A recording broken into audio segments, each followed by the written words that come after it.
All right, everybody, buckle up, because today we're diving into something pretty wild. Yeah, this is a good one. We're talking humanoid robots. Robots, like in my house. Exactly. In your house, Yeah. we're looking at a presentation all about this robot called Optimus.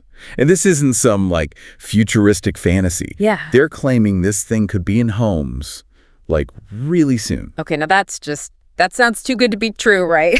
What's the catch? Well, that's the thing. This presentation, they're saying this robot, this Optimus thing, it could be bigger, like way bigger than cars. Bigger than cars? I mean, I get it. Cars are everywhere, but how do you even compare those two things? I know, right? Yeah. It seemed crazy to me, too.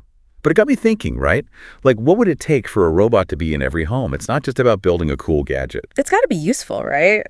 Like way more useful than a car? Exactly. And affordable. Don't forget affordable. Okay, true. It's got to be something everyone can actually afford. So we're talking about something with a huge potential market.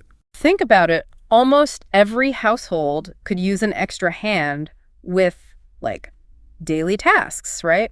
Chores, cooking, even things like keeping an eye on the kids or helping out aging parents. Okay, yeah, I see where you're going with this. So the market for something like that, it's absolutely massive. Way bigger than cars. And that's not even considering the whole companionship angle. People love their pets, right?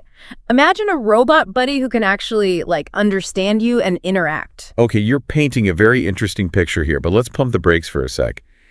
How does this even become a reality? I mean, we were talking about robots that can do all this stuff. It just seems, I don't know, so far-fetched. I hear you. It sounds like something out of the Jetsons. But here's the thing. Remember how electric vehicles were, like this futuristic concept just a little while ago? Yeah, for sure. And now they're everywhere. And that's the key here. That's the connection. Optimus, it borrows a lot from EV technology. Oh, interesting. I mean, think about it. Batteries, electric motors, even all that fancy software they use to power and control electric cars, it can all be directly applied to robotics. So they're not starting from scratch. They're basically adapting existing tech. Exactly. Which makes a lot of sense, especially if they're serious about that $20,000 to $30,000 price tag that we're talking about. Right, because if they had to invent all that stuff from the ground up, forget about 20 grand, you'd be looking at like a down payment on a house. Exactly. And this whole thing, using advancements from one field to, like, jumpstart another, it's called technology convergence. And it's happening everywhere. It's not just robots. Look at smartphones. Right. They took cameras, music players, phones, crammed it all into one device. Boom. Everything changed. Okay, so we've talked about why a robot like this could be huge, how they could actually make it. But what can Optimus actually do? That's the million-dollar question, right? Million, billion. I mean, they were kind of vague in the presentation.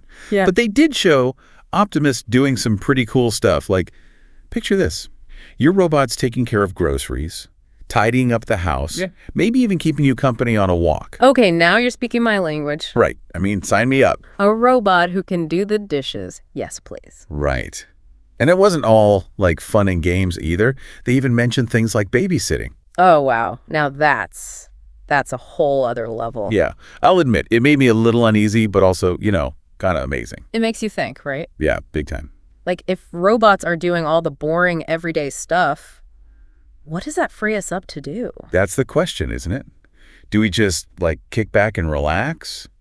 Or do we use that time to pursue passions, spend time with loved ones? I mean, it's a pretty profound shift. Absolutely. It could fundamentally change how we think about work and leisure. It's like, if this technology really does become as common as smartphones, we're not just talking about, like, a cool new gadget. We're talking about a complete societal shift. It's kind of mind-blowing. And that, I think, is the question we all need to be asking ourselves.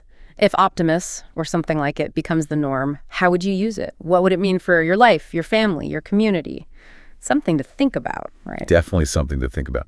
All right, everyone, keep those brain gears turning, and we'll catch you in the next deep dive.